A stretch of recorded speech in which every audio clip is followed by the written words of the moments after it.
How to log in Walmart app. So if you want to log in into your Walmart app, if you don't have an app installed, you want to install that. First thing first, head over to your respective app store, type in Walmart, and here you go. You have to click onto the install button. Wait for it to completely install your Walmart application.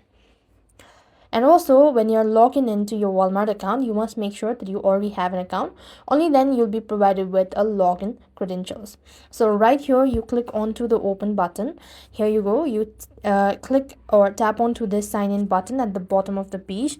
You will then be prompted to either type in your phone number or your email address. So I'm going to go with this, and here I will be able to see this section. I'm just going to go ahead and click on the save button. So here you'll be either asked whether you want to receive a verification code or enter your password. You could select either one of these options and tap on send code. If you're using a send code option, then you will be receiving a code through your SMS or your email. So as you could see, here it is, and you need to type in that. And once again, click onto the sign in button. You will then be asked to type in your phone number.